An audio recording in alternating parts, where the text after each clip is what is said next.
Okay. So, part of this is one of the greatest gifts that I feel like my dad was in tech.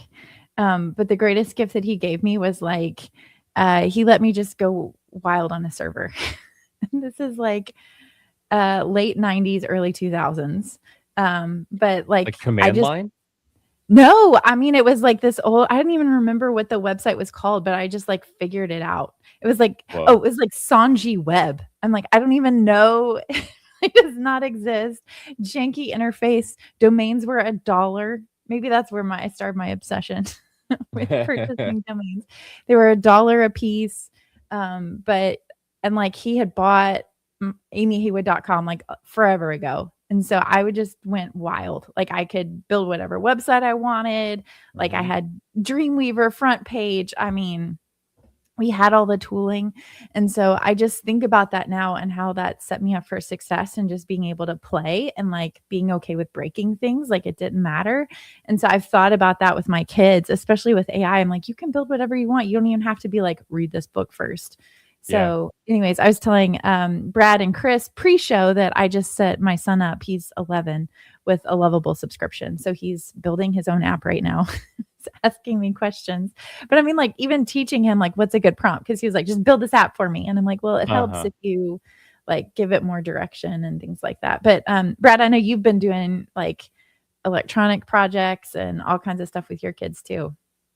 Yeah, my son, he's like super creative and he loves coloring and drawing and he's like authoring all these books, but he wants to take it to the next level. And so Yeah.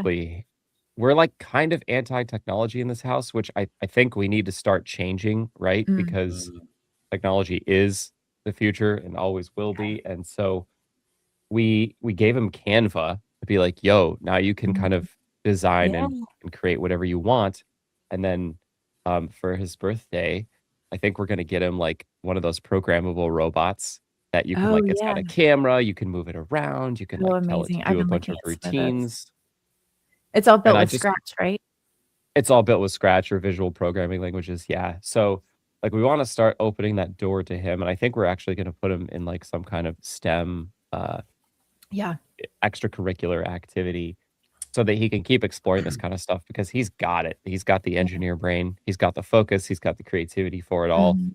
And as much as we have stayed away from technology, it's time to start, opening those doors in like a not like a here's YouTube, go watch whatever you want kind of way, but like a here's how you build stuff. Yeah. I love it. Uh, I was like, Chris, I know you have nephews. Well, I have nephews, but right now, okay, so two things here. Uh, I'm just thinking about when we were kids, like what would we have done if this level of technology was available to us? Like when I was a kid, here's what my technology was. My dad and I built a 486 DX2 computer with So maybe cool. a meg of RAM, Cool. installing WordPerfect, like DOS Yeah. edition, working in DOS, making batch file programs to the point where I put in a modem, and I don't know if this is dating me, but were you ever familiar with bulletin board systems, BBSs? Mm. I knew what they were, but I wasn't like So them. you dial into them, and Mm. then you get presented in your terminal. You get presented with the list, and you can play like terminal ANSI games, all these weird things. And so it's like almost like a server that multiple people So join. You cool. can't talk in real time. That was my level. Right now, what I'm doing with my nephews is my nephew's really into Legos. And so I recently found out about a website called Rebrickable. Have you heard of Rebrickable? Yeah. Okay. Yeah. So I found out that you can buy these people take cheap sets, figure out how to turn them into popular things like Millennium Falcons or whatever. So I bought us these like $10 unicorn Lego builds. The And creator set, I know that one. my brother-in-law goes, "Why are you and my son building unicorn Legos?" And I'm like, listen, I'm like, we are turning these into Millennium Falcons, and it's a whole thing. And now I'm Oh. down this rabbit hole of you can go in Rebrickable, you can go look for a retired set, and you can download a CSV of all of the parts, go to Mhm. lego.com, upload the CSV and just buy the parts, and then Rebrickable has the PDF of how to build it. Not the And it official comes out set. way cheaper that way. Yeah. Oh wow, that's awesome. That's cool that you can do that. So my mom had found something and with oh, this is gonna totally rat her out. She had found something where she's like, you just need these pieces. And I think she was trying to go in and like type piece by piece. But if it'll give you the CSV, because she got so far down, she was like, I can't do this. Yeah. It'll tell you what parts it can't find, and then you can go to another site called brickbuilder.com or something like need and to do this. design the part Yeah. there, and they will print out the part for you and send it to you. Okay, so what's the second one? It's Rebrickable, and what was the other one? I need to get you the actual name of the second one. I don't know it off the top. It's like Rebrickable, and it's like a whole site where people design their own Lego sets. Like, I want to build this thing. They design it, and it gives you instructions and gives you all the parts and stuff like that. Imagine if that had an MCP server, and then you can hook it up. Side project. Dude, yeah, that would be so sick. I've also heard like now you can connect MCPs and AI directly to like CAD software, so you can just speak into existence a 3D model, then get it right on with the printer. You need something like that with Sketch. That's called Sketch, right? The Google 3D one. Yeah. And just have it like build your Lego thing and then like write the instructions for you. Like that would be pretty cool too. Yes. Like, you find the pieces. That's so cool. So my daughter has really she's 8. She's really gotten into some of the electronic stuff. I think I talked about that a few weeks ago, but she bought with her allowance like a robot that's solar powered. So the only thing is okay, Brad, this makes the case for me with a 3D printer because like some of these sets are just so cheap, and I hate that she like spends all this time trying to get it and then it just doesn't operate the way that you think it should. So for example, the solar power one, it had to be in direct sunlight. So she took it out into our sunroom and it would go and then it hit a shadow. Stop. And then it's like you push it forward and then it would go. But I mean, like when we say direct sunlight, it won't take a light bulb. It won't take a flashlight. So she was working on it at night and we had no way of knowing, okay, is this really working or not? But I'm like, we need some of those 3D parts where we can like up the quality a little bit without, getting into something that's like an adult thing or, just making it better. But I'm like, you can go crazy with some of the stuff that people are 3D printing and then wiring together. It's just what a cool time to be alive, right? I think the biggest tool that you need though is that like scanner thing, where you can basically take pictures of something and it will recreate that shape in your CAD software, because otherwise you're not going to like, I suck at 3D modeling, right? Like I'm not going to do all that by hand with calipers and stuff. You need just a way to be like, capture this shape and then make it. Right. Just does it. Oh, so cool. Yeah. So anyways, that's one of the things we're doing this summer. Oh, how fun. Well, let's go ahead and get started. I'll probably include this in the show because I feel like this is fun and relevant. Oh, one thing I was going to throw out too for anybody that has elementary age kids, CodeSpark is also a great iPad app. It basically teaches logic for like how to serve a queue in a restaurant. And so you create a for loop and you have a conditional that checks to see, did they ask for this? Did they ask for this? So it just makes my heart so happy. My kids are like, I need a variable here. And I'm like, yes, you do. That's awesome. Yeah. Okay. I got to get this.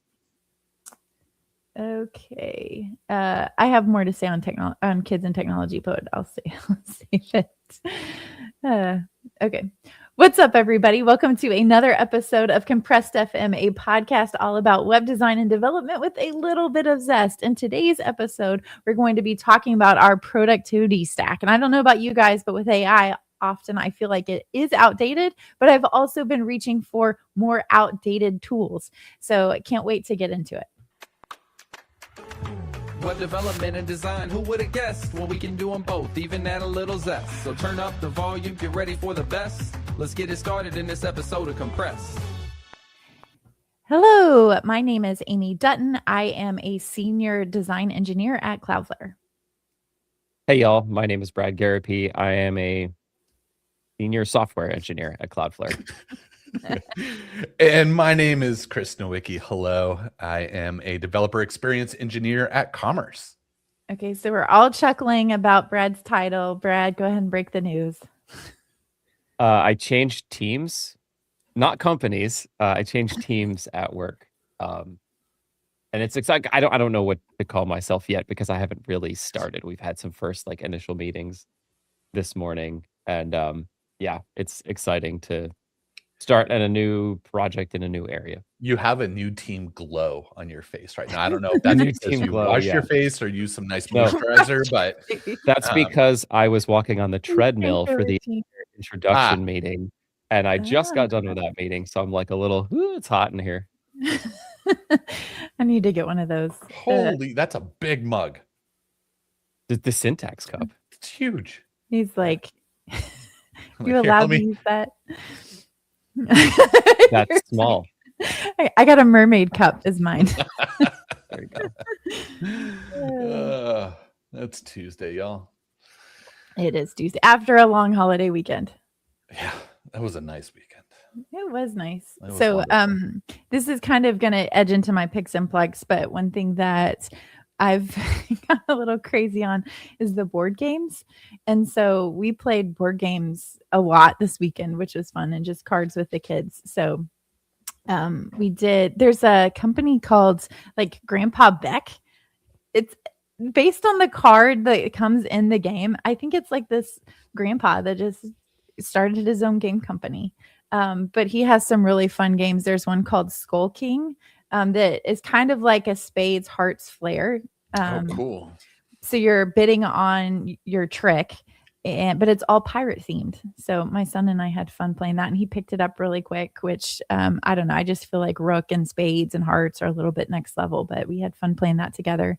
And there's another one called Cover Your Kingdom, which is kind of like this mix of like I'm making pairs. So, and that, I mean, it's not Go Fish in the sense that you're asking somebody, but then it has like this element of war where if somebody lays down their pair, you can like try and steal their pair from them. Ooh, So that yeah, sounds it was fun. really fun. Yeah, I love quick, easy card games like that. Yeah. Yeah. Well, and I know we were just talking about getting your kids on technology. It's also nice to like find ways to get them off and, just do things that don't require screens. Yep. Over the weekend, I got into this weird, I just got into this rabbit hole of true crime documentaries, and Ooh. I am, it's just I can't stop right now. I'm just Like on Netflix or podcast?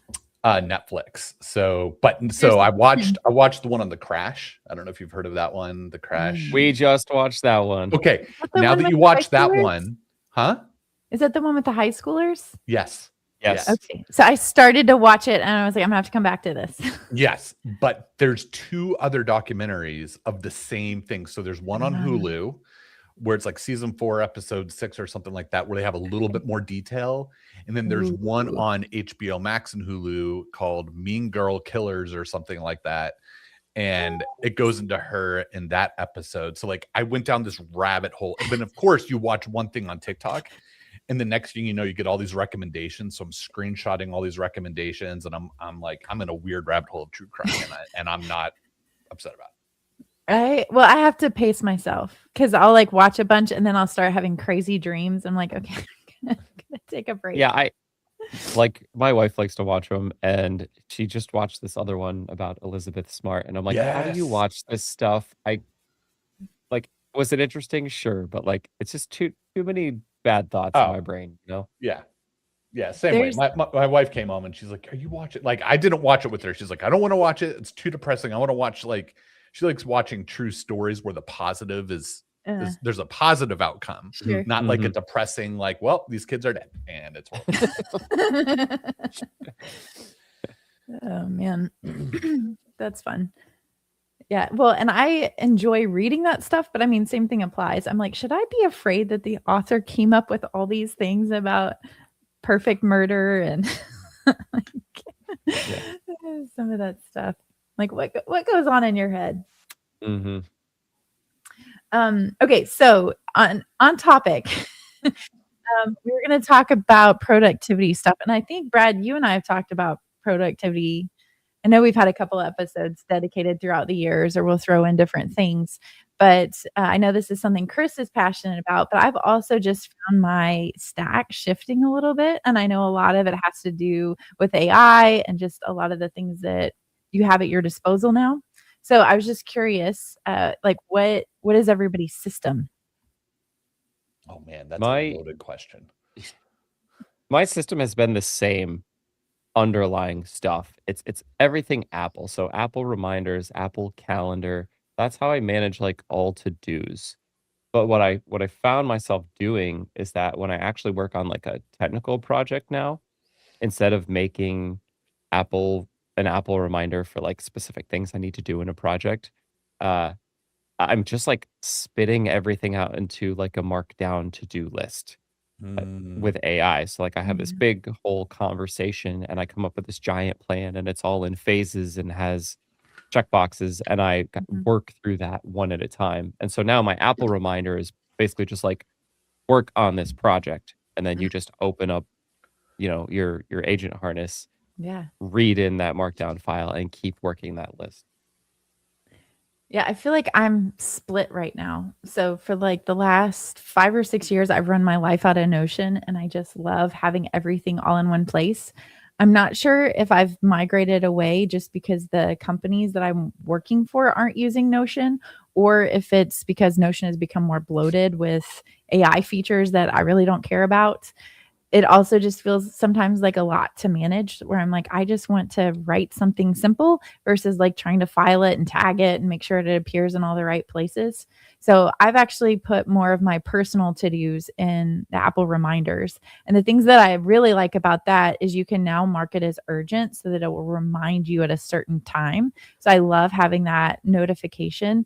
So and the fact that you can just say, tell Siri to add it really quickly. So I found that's a great That's the key is like Yeah. input mechanism needs to be everywhere Mhm. on your computer, on your phone, on your watch, or just yelling to your Siri, Mhm. which it lives everywhere in the car, at home. Like that is key. You need to be able to capture those ideas and thoughts at any Yep. time. Yep. But I found that I've been putting more like personal stuff in Apple reminders. Um, and then I have also just, I guess that's mostly for work, been using a Moleskine. So that's what I mean when like going back to old tools. It's like we have all this new stuff with AI, but I like being able to write it down and then just have it in front of me all day. And I know this is what I'm working on. And it's been nice from a log perspective to like flip back and be like, oh, this is what I did on this day. It's checked off. And just having that feels so good. Like that's the thing that I miss about like with digital systems is I want to be able to check The it off. analog, and it's see progress. there's studies on that. There's studies on Yeah. that where people have found that, it's okay. Like there's some people who have hybrid systems where they do that, and then anything that's left they put into it to do. But most people do not go back there to their to-do lists. Most people don't. And so they just build up, Mhm. build up, build up, build up, build up, build up. But to your point, like I just did the same thing too, is I'm playing around. I got the bullet journal pocket. It's a little tiny one. And then you open it up this way. I have nothing in it yet. I haven't really done anything, but I'm trying to get back more into I haven't used my Remarkable in a while because there's friction there in using it where I write everything down, but like there's a period where I need to write something down. And if it's not on, I gotta power it on, wait for it to go into my previous notes, swipe to, where I could just quickly write something down here. I love the Remarkable in the sense that I have a history of everything. Like when Yeah. it's the same reason I love the Kindle. I am walking around with a pocket full of hundreds of books. Like I love that I don't have, tons of notebooks. I have all of my notes there. But the thing is, I can't flip pages. If you have to reference something Yeah. previously, it's not like I can just flip to it quickly or flip back and forth. That to me, that is the biggest like negative or con with the Remarkable tablet. You know where they could improve that? Where?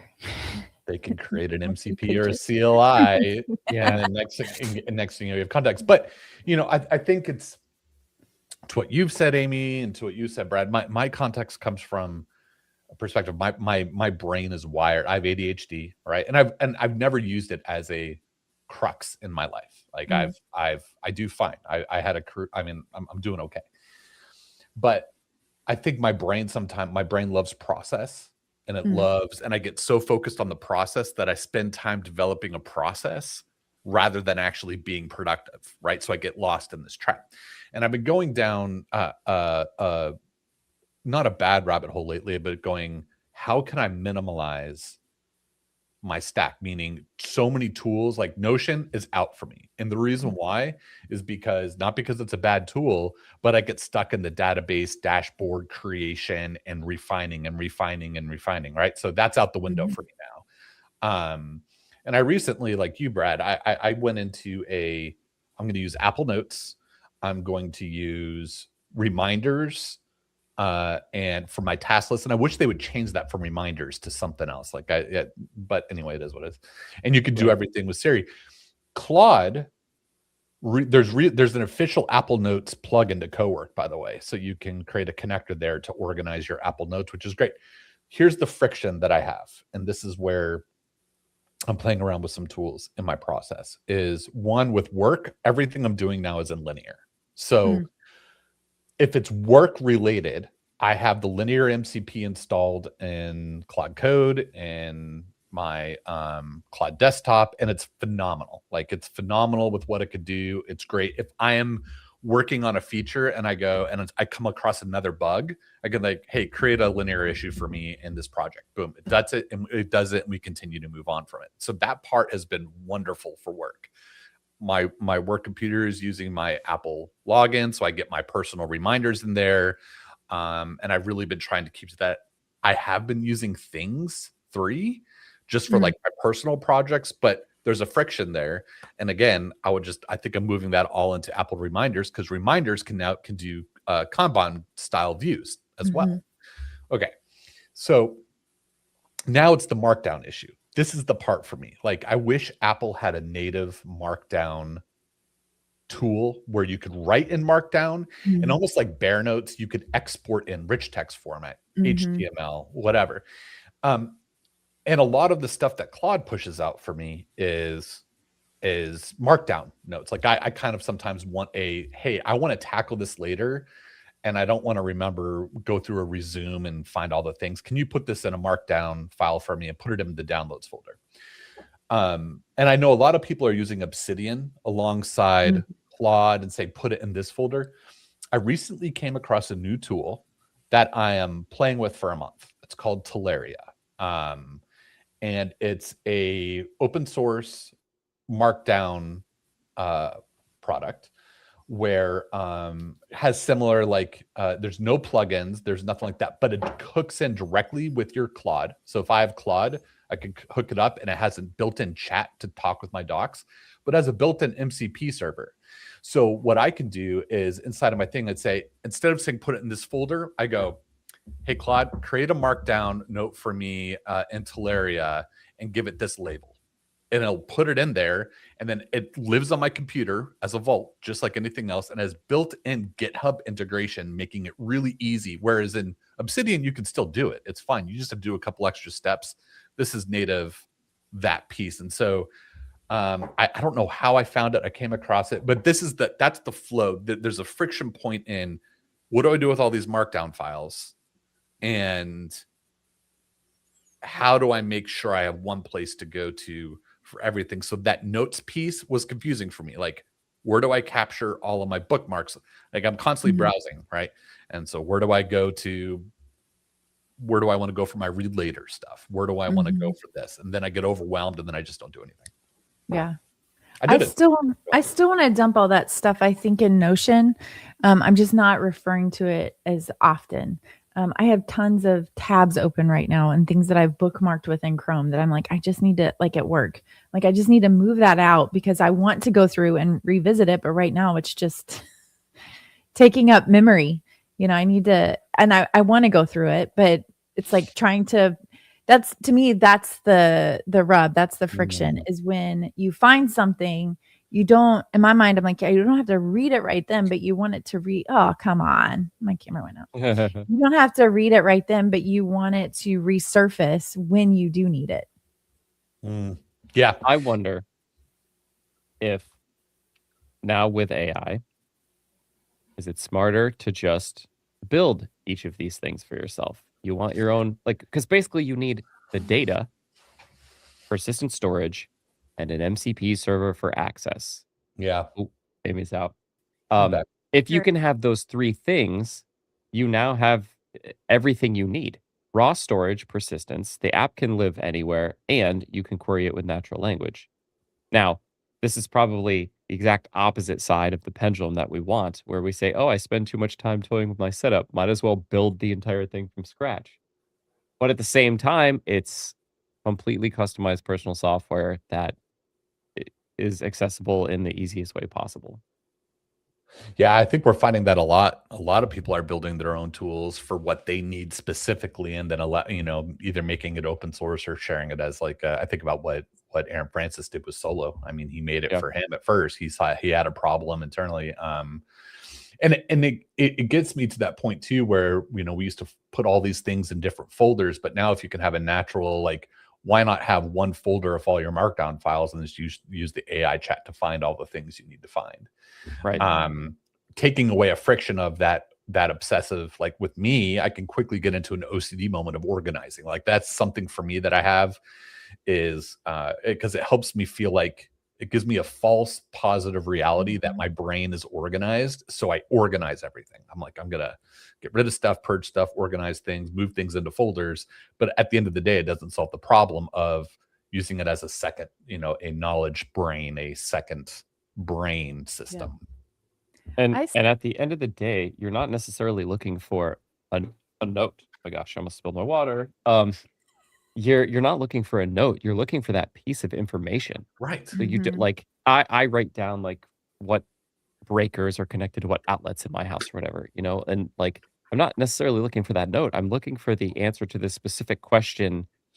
What breaker controls this specific outlet? And so you could ask the MCP that question and get back the specific answer without having to find the note. And it takes Mhm. away the whole notion of organizing. Oh, Yeah. Notion. The whole notion of organizing.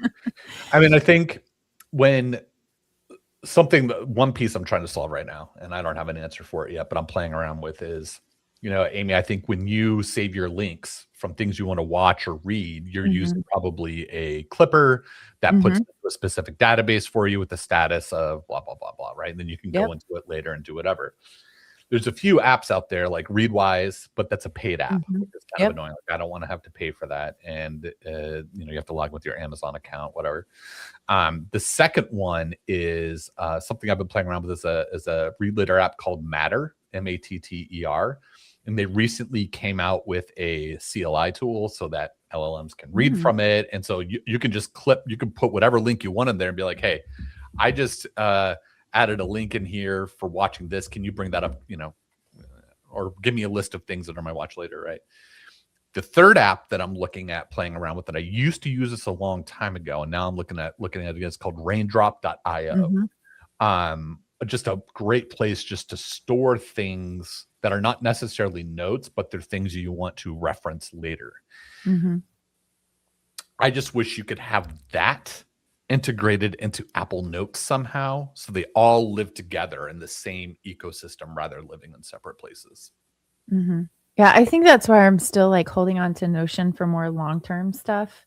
And I know that they've done a ton with AI to be able to like ask to surface certain notes or how do you do this? And I like that in theory, but the thing is, the cost on that is it's like another $25. And right now I've grandfathered into a $4 a month plan.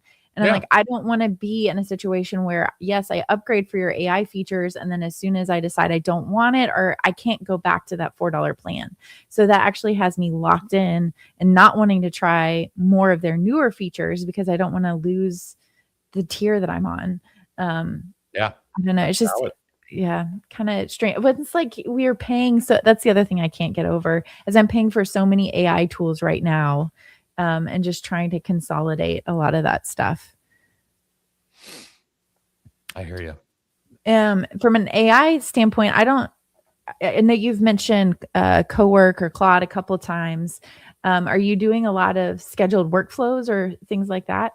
I'm starting to build those in. Yeah. So on Friday, I have a built-in workflow that pulls all the linear issues that I close. So I have a docs keeping the lights on project for just maintaining, not because I don't write docs anymore, but it's like someone report here's one that happened in the last week. In mobile, the sidebar wasn't opening when you clicked on the hamburger menu.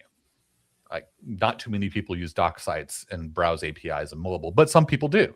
And my boss found it randomly, and he goes, "Hey, this was an issue." And so that I kind of added that into the keeping the lights on project. And then every week I do a linear pulse update that says, here are the bug fixes, here's the infrastructure tooling, and then there's certain things that our docs provider, Fern, we reach out to them that they have to fix. Like, we found some bugs that they had to fix for us, where all of our V2 in our API explorers, all of our V2 endpoints were returning XML and not JSON.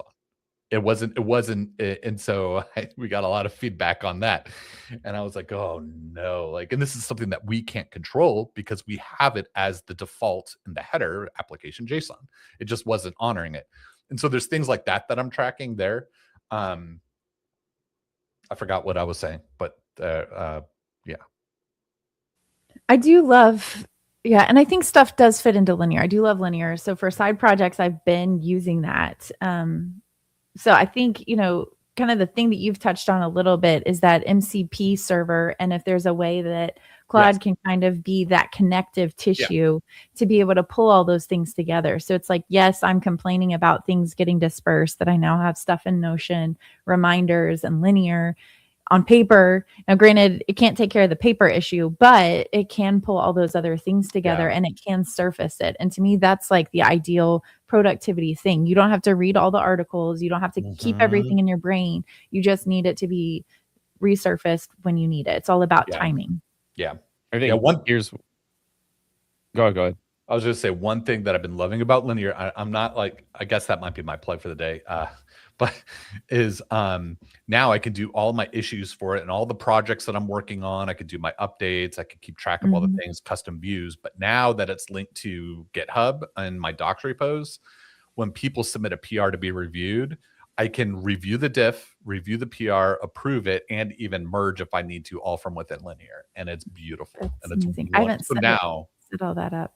Yeah, it's great. So let me ask you, do you have to have like one team per repo? Because it seems like in order to get that sync to work, it's like a team is related to GitHub. Because if you have like one team with 10 projects, it tries to link like the same issue in linear to like 10 projects. That's kind of like a weird mind shift, the way that they have that structured, because it's not a project for a repo, it's a team for a repo. And you can have multiple projects for a team. Right. All depends on the initiatives. Like if team A is working on this feature, team B is working on feature B, team C is working on feature C, you're going to have projects all within the same repo. But the issues are going to live with, they all have the same prefix as far as, whatever that would be for the ticket, and you just manually assign it to a project. I think that's my only thing from like a solo perspective is I have like 10 projects, but since it's just me, it feels weird to have 10 teams. Oh, 1,000%. Yeah. It's up link. Yeah. And I don't want to pay for a business plan that has unlimited teams just when it's me. Like that's the only thing that Now, I did find, though, because you have all those tools, so I have a GitHub action that whenever I say in my GitHub commit or the GitHub PR, like fixes whatever with linear, it will go in and update linear for me because I don't have that link since I am one team. Oh, that's, you could do a lot with that with code. Yeah, it's great. Yeah. I think what it's coming down to is having a central system of record and then multiple ways to access it. API, MCP, that's really what you need. APIs will be the foundation of everything, and then you can create whatever client you want. MCPs, CLIs, UIs. Yep. But that's like it. Try to find the most cost effective or security focused system of record you can and hook it up however you need to. And I think building those intermediate layers is actually pretty easy. Yeah. And I then if agree. you want to pay for the system of records, then maybe your money is going to the most important place.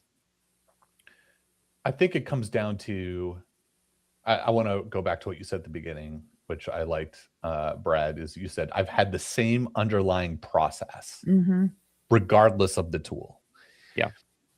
And I think that's why productivity is a billion-dollar industry, because people are always going, what can I do better? What can I do better? What can I do? Or what do I need to do less to be more efficient? And then someone comes out with that next tool that can solve that problem for you, and people switch to that tool. And then now they have stuff in the old tool and the new tool, where the reality is, if you have the same process, regardless of what tool you use, there should be no friction in your process. If that tool brings in friction, then it's out. And in the age of AI, either build that middle ground point, to Brad's point, build the missing piece to do whatever it is that you need to do, and use AI as a means to surface, like what you said, Amy, surface the knowledge that you don't need to remember. Now we're not spending our time focusing on remembering and going back. We just go, hey, I know I have this saved somewhere. Can you help me out with this? Resurfaces it, you go to it, and then you can do whatever you need to do. Granted, I haven't read this, but I was listening to a podcast where they referenced Tim Ferriss's blog. So Tim Ferriss wrote the 4-Hour Work Week, 4-Hour Body, 4-Hour Chef. Like, he's all about productivity. But on March 4th of this year, he released a blog post that says the self-help trap, what 20 plus years of optimizing has taught me. And it's really interesting because in my mind, I'm like, he's one of the oldest influencers in that space. And for him to come around and say, like, it all kind of is a trap in some sense. we're all trying to optimize for the same thing. So I'll include a link in the show notes. Yeah, I think it's a trap you can fall into. I did a talk on this at that conference. I'll put it in the private chat, and y'all can post it where you need to post it. But I did a talk on this at that conference, Wisconsin, a couple of years ago, a year or two ago, and I kind of brought people back down to it was from my perspective of having an ADHD brain, and some resets you could do from a mental health perspective of, are you eating enough? Are you sleeping enough? Are you drinking enough water? Let's start there, and then go down to the basics. We don't need all of these tools to do what we need unless there's a specific purpose for them. So I love that. The basics that we so often look over. Like, so for me, sleep is like the first thing. I'm like, no, I'm going to do more by not sleeping. But it's like, in essence, your brain does not operate on the same level. So there's no way you can do more with the more time. It's all just a misconception. Oh yeah.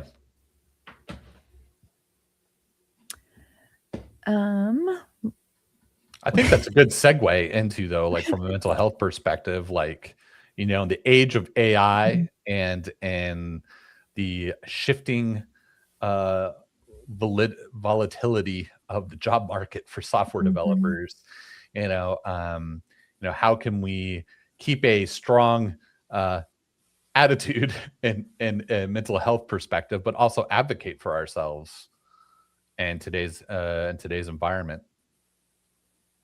Yeah, I think the most important thing that people could be doing right now is thinking critically about what positions may be affected by AI the most or the least, and trying to, number one, just trying to bring it into your job role. Like, if you can prove that AI enhances your job role and you have a good handle on it, like, you're going to be a durable employee. Then you can move somewhere else if need be, let's say, right?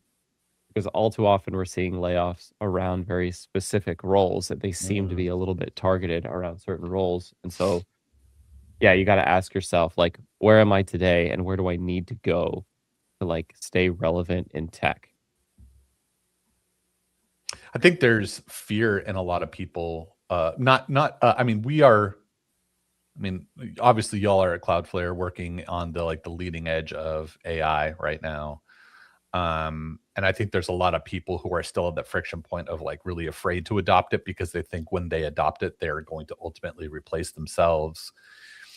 And I think it's getting out of that fear and going, just start with something small, figure out a friction point that you have in your workflow and go to the tool, whatever tool you want to use, Codex, Claude, ChatGPT, whatever it is, and say, hey, I have this friction point. What things can we do to automate it and see what it spits out and, kind of go from there. But if it's that fear, it's that friction point now of people going, well, they're starting to see if I don't adapt, then I'm going to get left behind. Interviewers today are asking, even when I interviewed at Commerce almost a year ago, the first question they asked me is, how are you using AI in your day-to-day workflow? And this is a year ago. And now it's becoming even more and more important. Yeah, I wouldn't say it's necessarily foolproof though, because I know, people across the board, people at Square even, that I feel like that was one of the first companies that let a bunch of people go, that it's not necessarily whether they're using AI or not that are getting cut. Some of it is more about like the reorg or the direction the company wants to go. But I think you still have to embrace AI because that is what's going to set you up for your next job. So even if you do get laid off, you have to be prepared for what the next thing is. And that is what they're going to ask for. So when I was interviewing in September, even November, December. So that's only 5 months ago. People were asking, like, how are you using AI? What does that look like? But we have friends that are interviewing right now. And just from things that I've seen online, that's gone a step further where they say, not necessarily, here's a programming task we want you to accomplish, but here's a feature we want you to add. Go ahead and plan the feature, design it, and code it all within the interview, which sounds crazy. But I mean, if you're using AI, you can leverage it pretty quickly to do all those things if you are product minded.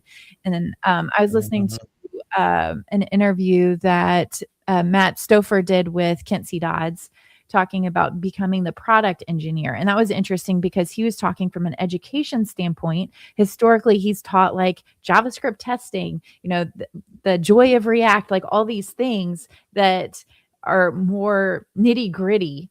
And he was like, is there a space for that in this new world? Is it important for people still to understand the concepts of code? And he says, like, at least right now, it's important to understand the structure, but you don't have to know all the things, And so he's like, how do you get that next level? How do you become that product engineer that's more product minded to be able to survive and grow and like exist in the new world? I think there's one other path beyond. So engineers' role is expanding. They need to think more about design and really more about the end user, not about the nuts and bolts of making this thing. So being a product engineer. I think the other way to go is be an AI engineer. Build a harness, build MCP servers, build skills, build plugins, understand that ecosystem and say, oh, I'm the person building the future, right? You're going to need me to build all your plumbing so that your product engineers can operate at high enough efficiency. And I think either one of those two ways is a good thing. And it kind of depends on where you're at today. Let's say, I was on the dashboard team at Cloudflare. And so I could have went two ways. I could have said, hey, I'm going to double down on my product knowledge and my product engineering and just gotten really good at saying, I see what the users need and what they're talking about. Let me just go build it, kind of like move faster, kind of mentality, and like maybe have some data that shows like you made it better. Or like I was also building a bunch of AI tools for developing on the dashboard. So I could lean heavier into that and say like, okay, I'm going to be the AI guy. And ultimately that was the path I kind of chose, was like, I built a bunch of AI tools. I tried to demo them to the right people and the right teams. And next thing you know, you just get slurped up in, with whatever skill that you were trying to develop. So really it just comes down to like advocating for yourself, saying, I built this, I did this, and then aligning that with the team that you view as like more durable in the long term or more interesting or more aligned for your, career progression. Yeah. Yeah, so I'll say two things. I was doing a contract project in between September or October and December, and the company that I was working for, that's the way they had it structured. Is everybody was like on a product team, so they had a team of basically design engineers that would kind of work across the board, but then they had developers that were working on each product. And then there was a team solely dedicated to that AI piece, exactly what you're talking about. It was considered DevOps, but it was like more DevOps in the new age in terms of we're going to provide Yeah. all the skills, the harnesses, and all the things to enable everybody else to go faster. So it perfectly aligns with that setup that you're talking about. It's an incredibly interesting organization dynamic too, though, because this centralized DevOps team, AI platform team, whatever you Mhm. want to call it, isn't the expert in different areas. So like you could think about this in the narrow way where it's like, oh, we only support developers writing code so we can like integrate with Jira or GitHub or whatever. But businesses, and this is why we're seeing a ton of layoffs right now, they want this applied to the entire company. So Mhm. they need their finance people to have these tools, their salespeople to have these tools, everybody. And so now this AI platform team has a much harder time being like, oh man, we really need to interoperate with the experts in all of these different business sectors. And I think that's the primary challenge is sure, you can build this AI platform, but how do you inject the right context and skills Mhm. into that so that this specific business sector uh, gets the advantages that they actually need? Mm. Mhm. That's kind of the gist of the new team I'm on. Yeah. It's like it's a go-to-market engineering team. So we are building kind of internal AI applications for these different business verticals, but it requires like a ton of collaboration with those, experts. But we're Mhm. also trying to help and build like the platform that like all of this rolls up to so that like anybody can log into this, you know, website, operating system, whatever you want to call it, and just do their day job there with the right context and skills injected. Mhm. Yep. What how do you all handle, like, it's something else, I think we've talked about, and I think we've all been through this in some way, shape, or form. I know like last November we had some layoffs. In the midst of that, like how do you I guess how do you guys adjust your mindset when that is happening? And let's say you're not laid off, and it kind of brings up this feeling in us of, oh, am I safe long term? Am I not? Like, is my job really safe? Like, how do we as developers maintain a healthy mindset in the midst of that happening? Let's say if someone is going through that right now in their company. I mean, I'd say it's okay to be sad. I've been sad and disappointed, and that's okay. I also think just for my mental health, my husband Henry's far better at this than I am, but just like focusing on now, it's like it's so easy to spiral if I start worrying about the future or where things are going or where my job status is. Like you can quickly spiral and get depressed, but if you just focus on now and doing a good job now, like to me, that's kind of how you stay healthy. Like you can't plan for every single permutation. Like you don't know the future. And so you just have to rest in that. But I think in terms of talking to the people that were laid off, so um, there was a group that was formed of the people that left, and they opened it up to people that stayed. And I joined the group, even though I stayed. And somebody posted in there, the worst part about getting laid off is that like nobody talks to you. They don't know what to say, so they don't say anything at all. And so I kind of took that as a check, like, I need to be the one that's gonna say something. I'm not saying I've done, like, a stellar job at that, but that has encouraged me to lean in instead of to, like, run away. Yeah. Um, Yeah, that's good. Talk to the people that have left, like, they're not they're not plagued, and more than anything else, they want to maintain that connection. Somebody else on my team said, "You know what? Actually, layoffs has been the best networking opportunity for me." And I don't mean to make that about yourself, but if you think of it as, Cloudflare let go over 1,100 people, I now have potentially I don't, but potentially 1,100 people that I could reach out to at various companies. And so Yeah. if you maintain those connections and you make an effort to be friends, not for like just personal gain, but that can come back around in the future if you ever need a referral, and trying to like at least see the silver lining on it, that actually this could be good for them and it could be good for me too. Maybe they'll be at a better place. I always give it 2 to 3 days, and then I reach out to those folks that I like directly worked with. Always, always, always. It's like they need a friend. They need Yeah. somebody who they could talk to about it all, and it's good. Even if they like don't want to, just having that conversation is always nice. And you want to be that person that reaches out. Mhm. I'm very different than you, Amy, it sounds like, because I go into strategic planning mode. Like if there's something that happens Yeah. around me and it shakes me a little bit, I sit and reevaluate, where am I? Am I poised for success? What do I need to change? I typically go update my resume just in case, like it's a good, like, hold on, make sure all your ducks are in a row. Like things are changing in the industry. And I think this time around, it's possibly scarier than any other time, because usually it's like, oh no, we're having budget problems. Like, let's lay a bunch of people off. No, Mhm. these companies are having their most successful quarters Mhm. and years ever, and they're still having these layoffs. And this is because of whole shift and realignment due to AI. And so that's what really makes me be like, I need to put myself in a position that I know there will be success or safety and security in the future. And so that's what I But wind up doing. Brad, let's say that you're someone who doesn't know where to put themselves. Like I mean, you know a ton in the industry. You're a very experienced senior software engineer. Like you know a ton. But what if you're someone out there who goes, I don't know where to put my eggs, into what basket to position myself better, because the environment and the shift is changing so quickly.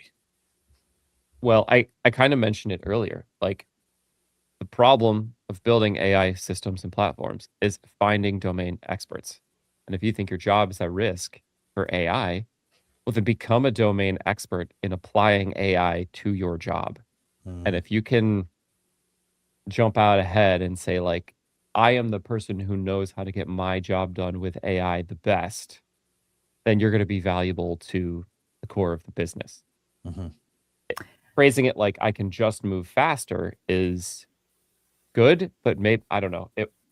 I would worry that that's not enough at some points in times. You have to be the person who says, like, I can build AI infrastructure for my team, and because I know the most about my setup and I know the most about how to integrate. I would kind of take that maybe a step further. So, I would say like just saying, "Hey, I'm the AI expert," like raise your hand isn't enough. You have to prove that. And so, Brad, for example, I know you've proven that because you were building internal tools at Hack Week. You had an orchestrator workflow. You were doing all the things. You had the evidence to back up that claim. And so the evidence is always going to speak more. It's always about show, not tell. But I would say even taking that a step further and just do a personal side project. If you are working solo, you have to be all the things. You have to be the project manager, you have to be the developer, you have to be the designer. And so you get all of that. You also have to be the AI engineer, the expert, the harnesser. You have to figure out all those tools. And so even looking at your journey, Brad, I would say you did that. You right at Christmas, you built that Yodo Yodo. player. Yeah. Yeah, it's a personal thing, but that allows you to experiment on the side without necessarily threatening a multi-million dollar project or trying to step on somebody's toes within a company, is you can get that experience and kind of see what those things look like, and those are always skills that are transferable that you can bring to your project at work. Well, as I've also found, stepping on people's toes is a good way to get into the room with some people. Yeah. Like Well, and some of with that's a this, culture thing too, right? yeah, like with this AI stuff, everybody's building stuff. So if you just make another one of those things, and not that that's what I was ever trying to do, but like when you see a need and you solve the problem, then you can identify with others who've solved the same problem, and then you put yourself in this room of like people who are thinking forward and like want help building the future. And now like you're having these discussions with like, well, how do we do this next thing? But I think that is truly like keeping yourself relevant and moving yourself and your career forward.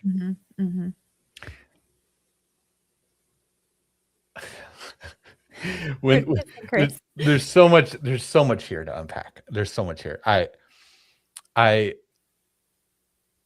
based on my observations from what I have seen from just being involved in the community that I've of friends that I've made through going to conferences and stuff like that. I've seen friends like Brian, right? He got laid off from PlanetScale, and within a week he got, through his connections, right? And I think there's something valuable in if you're someone who's just sitting at home in a little isolation bucket and you're not just putting yourself out there, you're not building in public, you're not doing that thing, or at least getting engaged in the community, you're not setting yourself up for success long term, in my personal opinion. And then I don't know why, I guess it's because I'm married to a therapist that I like to kind of go down to the basics. But I think for someone who either survived or did not survive a layoff at their company, I think it's good to go back to basics for a minute. Take a breath, get some sleep, make sure you're eating, make sure you're taking care of yourself first. Like that if you're not doing those things are only going to drag you down even further.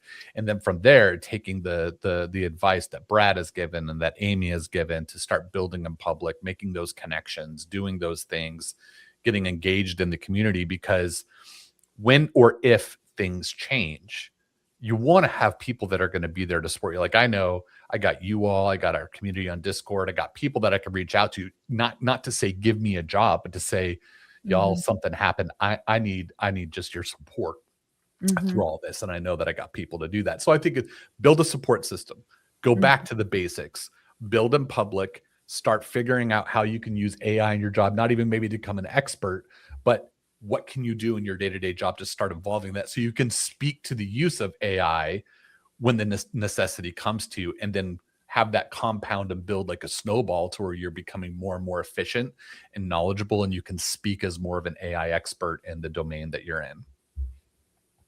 Yep. I'm convinced that the main thing that separates a junior from a senior is opinions. And those opinions come from experience, right? And so it's just a matter of trying to build up as much experience as possible so that you can form an opinion. And then at that point, you're an expert, you're an influencer, because you have an opinion that you're willing to share. And so it all kind of comes back to if you can have that community, if you can draw from experience from other people, if you can build stuff yourself, it doesn't necessarily have to be within a team or a company context, but those are all ways that you can gain those opinions and become the expert that somebody's looking for. And I just think, the more that I've been reading about AI and just the future of where things are headed, it talks about how, AI is trained on the past. It's all past. So what can you bring to the table that's new and fresh? I like that. Okay, so we are almost at time. If we're good, let's go ahead and do picks and plugs. So picks is usually something that we pick that we bought or we like, and then we'll plug generally something that we've worked on. So do you guys have picks and plugs for the week? Jordan, I just like, do they have to be good opinions based on people that I've worked for or with? No. I also reserve the right to change my opinions. There you go. It's something that I bought a while ago, but it's becoming more a part of, I guess, since we're talking about productivity, is Brick. So good. Just that's kind of helping my go-to procrastination. Brick is a nice little tiny magnetic thing that has NFC on it. You can put it somewhere and you basically block apps on your phone. You can do it on schedule or on demand, however you want. And then when you need to unlock your phone to access that thing, you need to go to the device itself and scan it, or kind of NFC tap it, whatever you say. I know, Amy, you use it. I don't know if you use it, Brad, but it is awesome. And then my plug is going to be. Well, I'm going to tap in real quick. Yeah. So I got one for Christmas, and then I used it. I did a good job in January, and then I realized I hadn't used it for a couple months, and the reason that I didn't use it is I just forgot to turn it on. I forgot to brick it. So for me, the schedule was a game changer, that I just have certain times where I've said my phone's going to be bricked. And the best time that I found is it's bricked from 10:30 until I wake up in the morning and I have to go downstairs and tap it on the refrigerator. So I'm not doom scrolling at night. I'm not waking up and checking email first thing. And it's actually a relief. I find myself reaching for my phone and looking at it and being like, oh yeah, I can't look at it. But there's almost like this feeling of relief instead of stress when I am like, okay, I just got to go downstairs and tap it. So yeah, highly recommend. Then do you have a plug? My plug is going to be Rebrickable. Rebrickable. I don't know why I have a hard time. I'm having a hard time. It was confusing because you have brick that you're picking. I know. Rebrickable. But really cool website if you're into Legos. Yeah. You can see what alternatives to some sets there are, what other sets you can use to build something really cool and popular right now. So highly recommend. It's fun. Very cool. Brett, it looks like you're still looking, so I'll go. I mentioned this earlier in the show. We have picked up a few games lately, so highly recommend Skull King and Cover Your Kingdom. Both are card games that my kids are late elementary, early middle school. We've had a lot of fun playing them as a family, so highly recommend those.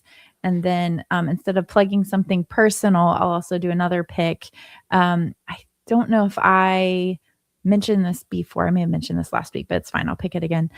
Is the Mostly Technical podcast. I'm a big fan of Ian and Aaron and what they're doing. And so I think, a huge part of gaining that expertise is just listening to other voices in the industry. And it's really interesting to see how they're using AI. And like Aaron is building Solo, so I would put him in that category of AI expert, harness engineer.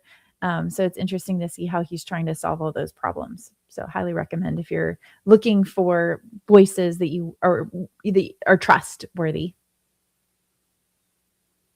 For me, we lost power last night. There was a storm here in Austin, and I had recently gotten these Husky flashlights, and there's this tiny little ones about this big, lit up the whole dang living room area. It was awesome. And we ate dinner with the flashlight. It was really cool. That's cool. This one I think that I'm linking is a little bit bigger one that I use for going camping or other things. But these are awesome. They take a battery and they're rechargeable. There's a nice color ring around them that shows you their charge level. They've got, you can change the focus on them if they're wide or narrow. These flashlights are awesome. Get them at Home Depot for $20, $30. I had to check them out. We're going to the beach in a few weeks, and we always go, we call them crab hunting. Yes. We're not really trying to capture the crabs, but we just like going out at night and shining flashlights and seeing the crabs. And it's so much fun just to hear the kids scream. So we need to get some good flashlights for when we go to the beach. So I'll probably look into those. That's awesome. And then I guess I'll just plug my Yodo project, yodo.bradgarapi.com. I still use this.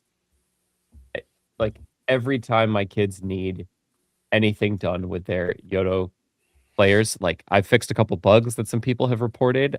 It's been really nice. And I think the biggest bill I've gotten from Cloudflare was 94 cents. That's so awesome. That's insane. So it's not like the sandboxes that some of the stuff has to run on aren't covered by our employee plan. So it's just 94 cents worth of usage of these sandbox compute and memory. That's amazing. Yeah. That's so cool. I've seen more and more people reference Yodo players. It's just an alternative for your kids of trying to get them to do something that doesn't involve an iPad. So that's great. That's great.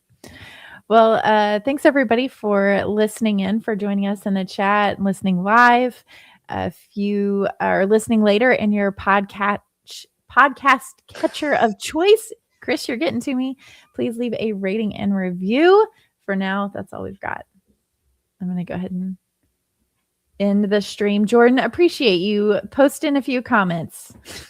Making us laugh today. And I'll be sure to bring you some more opinions. Do they have to be good opinions? They always say juniors have a ton of opinions, right? Well, and then like that's seniors true. always just go, it depends, or what's the Yeah, trade-off? that's, Like that's the